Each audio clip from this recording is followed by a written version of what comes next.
Boker Tov, nous le savons que Purim, c'est quelque chose d'extrêmement différent des autres fêtes. Pourquoi? Parce que dans cette fête-là, il y a deux dates, 14 Adar et 15 Adar. Dans certaines villes, on va accomplir les mitzvot de Purim le 14 Adar, et dans d'autres villes, on va célébrer la fête un autre jour, le lendemain, le 15 Adar. Comme par exemple, à Yerushalayim, on ne va pas célébrer Purim le 14 Adar, le 15. Pourquoi? Parce que Chachamim ont établi un distinguo entre des villes qui étaient entourées de murailles depuis l'époque de Yoshua ben Nun, ce qu'on appelle Hayarot Amukafot Roma Mimot Yoshua ben Nun, et les villes ouvertes qui n'étaient pas entourées de murailles à cette époque. Et pourquoi les villes entourées de murailles, elles célèbrent Purim le 15 Adar et les autres le 14? Parce que nous le savons que Esther Amalka a demandé à Hachvérosh de donner la possibilité aux Juifs qui habitent la capitale, la ville de Shushan, de combattre leurs ennemis, même le lendemain, le 14 Adar. Ça fait qu'ils ne se sont reposés que le 15 Adar. Dans toutes les villes, les Juifs ont combattu les Amalekim et les ont abattus le 13 Adar, le jour du jeûne de Purim, le jeûne d'Esther.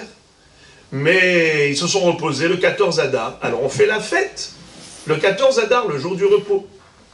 Mais à Shushan, où ils se sont battus, même le 14 Adar, ils ne se sont reposés que le 15 Adar. Alors ils font Purim le 15 Adar. Donc c'était dans la ville de Shushan, mais quel rapport avec toutes les villes entourées de murailles? Réponse, le Ran nous explique au nom du Yerushalmi que pour célébrer ce Nes de Shushan, alors on a mis en relief les murailles. C'était ce qui était spécifique à cette ville. Les murailles, la forteresse. Alors pourquoi on parle de Yoshua ben Nun? Mais Yoshua ben Nun, c'est bien avant l'histoire de Purim. Quel rapport avec Purim? Eh bien, c'est parce que Eretz Israël était détruite à l'époque de Purim. On était en Perse. On était pendant les 70 années de Galout Bavel. Qu'est-ce qu'il y avait en Eretz Israël? Rien. Beth Amikdash détruit, Eretz Israël en ruine, dans une désolation totale. Alors, où est le kavod d'Eretz Israël? On va faire kavod maintenant à Hachvérosh et on va dire des villes entourées de murailles depuis à Hachvérosh, au lieu de parler d'Eretz Israël. C'est pour cela qu'on a mis en relief Yehoshua ben Nun, qui est le conquérant d'Eretz Israël, pour faire kavod à Eretz Israël. Et quand on parle de villes entourées de murailles, comme à Suz, comme à Shushan, mais pas comme à l'époque de Hachvérosh, qui est le moment du Nes, mais comme à l'époque de Yehoshua ben Nun, qui a conquis Eretz Israël, pour mettre Eretz Israël à l'honneur, et pas une ville perse. Alors maintenant, question. Ok, on a compris. Purim, partout dans le monde, c'est le 14 Adar. Dans les villes entourées de murailles depuis Yoshua ben Nun, c'est le 15 Adar. Qu'en est-il pour quelqu'un qui habite Natania, qui a déjà fait Purim le 14 Adar, et voilà que Motsae Purim, il va à Jérusalem. Et donc, il arrive là-bas, il voit tout le monde lire la Megillah. Le lendemain matin, tout le monde qui fait Mishloach Manot, Matanot Le'Evyonim, Megillah. Est-ce qu'il doit tout refaire? Vous dites oui. Alors vous dites que oui. Je vais vous lire le Yalkut Yosef. Il est écrit comme ça. Toshav Tel Aviv, Obnei Brak, et moi je rajoute Natania. Shebelel Yudalet ubeyom Yudalet be'adar baboker, kiyem et kol mitzvot apurim. Belel Yudalet ubeyom Yudalet. Il a déjà fait toutes les mitzvot, le 14 Adar. Ubelel Tedvav. Et voilà que la nuit du, ce qu'on appelle l'El Tedvav, la veille du 15 Adar, c'est-à-dire le 14 Adar au soir, Igia l'Yerushalayim, Veshohe Sham ad Amud HaShahar, Shel Yom Tedvav be'Adar, il a passé là-bas toute la nuit.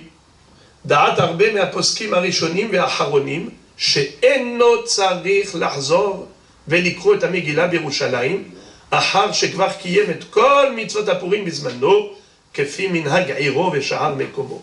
וכן אינו צריך לחזור ולקיים Mitzvot Mishloach Manot ou Matanot Laevionim.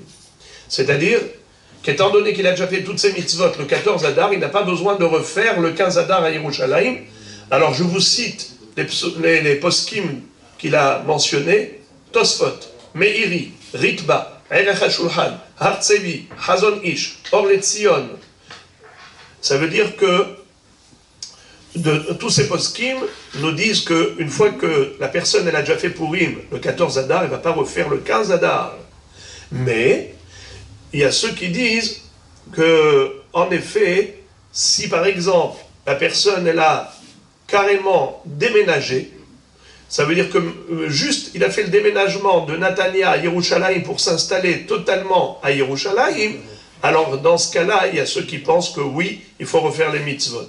Mais malgré tout, il dit que la halakha elle est comme ce qu'on vient de dire, que non, il n'a pas besoin de recommencer. S'il veut être mahmir et écouter la Megillah, t'avoir alav bracha, mais surtout ne pas réciter la bénédiction, ni acquitter des gens de Yerushalayim. Et je terminerai avec encore un dernier détail à ce propos. Si par exemple, ce monsieur-là, il a été faire shacharit le matin, et on lui a dit de monter à la Torah, parce que là-bas c'est Purim, mais vous savez qu'à Purim, on lit Parashat Vayavo à Amalek, eh bien il ne faut pas qu'il monte, sauf si on a déjà mentionné son nom, on a dit Yahamod Rabbi Reuven, d'accord, et lui il s'appelle Reuven, on a déjà dit, alors dans ce cas-là il faut qu'il monte, mais sinon, il faut qu'il leur dise que lui, il vient d'ailleurs, il a déjà fait Purim, donc il ne faut pas qu'il monte.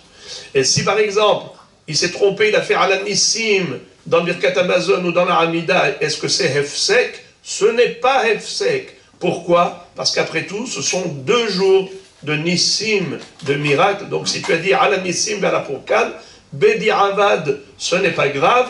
Et même, si tu es Shaliach Tzibour à Jérusalem, c'est toi qui fais Shaharit, c'est toi qui fais Mincha, et les gens t'entendent faire la Hazara, toi tu dois, dans la Hazara, dire Ala Nissim comme eux. Dans ta Hamida voix basse, tu dis pas Ala Nissim parce que tu as déjà fait Purim chez toi, mais si tu es Shaliach Tzibour à Jérusalem, eh bien tu mentionneras Ala Nissim dans la Hamida.